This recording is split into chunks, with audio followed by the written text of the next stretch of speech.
రాష్ట్రంలోని మహిళలకు good news అండి. కూటమి ప్రభుత్వం ఎన్నికల్లో ఇచ్చిన హామీలను ఒక్కొక్కటిగా నెరవేరుస్తూ ఉంది. అధికారంలోకి వచ్చిన 15 రోజులకే పెన్షన్లు రెట్టింపు చేయడం, అలాగే అన్నా క్యాంటీన్లను ఇటీవల ఆగస్టు నెలలో ఓపెన్ చేయడంతో ఈ కూటమి హామీల అమలు అనేది ఊపందుకుంది. దీంతో ప్రభుత్వం ఎన్నికల్లో ఇచ్చిన సూపర్ 6 పథకాల అమలుపై దృష్టి పెట్టినట్టుగా తెలుస్తూ ఉంది.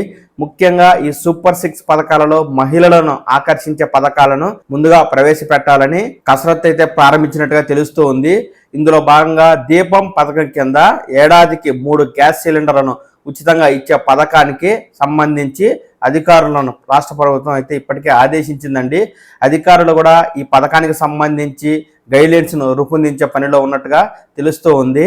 ఇటీవలే సీఎం చంద్రబాబు నాయుడు గారు నవంబర్ 1వ తేదీ దీపావళి రోజున ఈ సిలిండర్లను ఇస్తామంటూ ఆయన చెప్పడం అనేది జరిగింది. దీంతో రాష్ట్రంలో ఉన్న 1,30,00,000 రేషన్ కార్డుదారులకు సంబంధించి ఎవరు అర్హులు ఎవరు అనర్హులు అనే విషయంపై అధికారులు అయితే దృష్టి సారించడం జరిగింది. అంతేకాదు అధికారులు ఈ పథకానికి సంబంధించి గైడ్ లైన్స్ రూపొందించే పనిలో బిజీగా ఉన్నారు.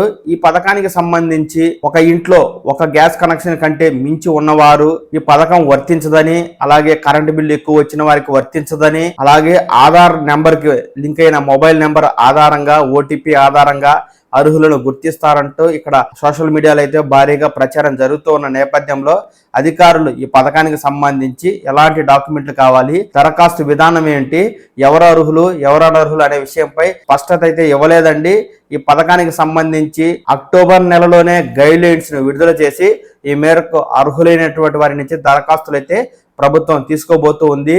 ఈ గైడ్ లైన్స్ ఏమిటి, అర్హతలు ఏమిటి తదితర సమాచారం ప్రభుత్వం నుంచి రాగానే ఆ వివరాలు మీరు తెలుసుకోవాలి అనుకుంటే ఖచ్చితంగా ఈ పవన్ టాక్స్ తెలుగు ఛానల్ని లైక్ చేసి సబ్స్క్రైబ్ చేసుకోండి. ఇక విషయంలోకి వెళ్తే మన సీఎం చంద్రబాబు నాయుడు గారు ఈ ఉచిత గ్యాస్ సిలిండర్కి సంబంధించి ఏ విధమైన ప్రకటన చేశారనేది ఇప్పుడు మీరు చూసి తెలుసుకోండి.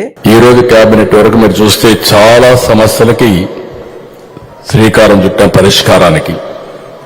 దీపావళికి వీలైతే అది కూడా వీలైతే కాదు కంపల్సరీగా ఇద్దాం. మరొక కార్యక్రమానికి ఏదైతే గ్యాస్ ఇస్తానో ఉచిత గ్యాస్ ఇస్తానో దీపావళికి శ్రీకారం చుడుతున్నాం. మొదటి గ్యాస్ కనెక్షన్ ఆరోగ్య ఇస్తాం, దానికి కూడా శ్రీకారం చుడతాం.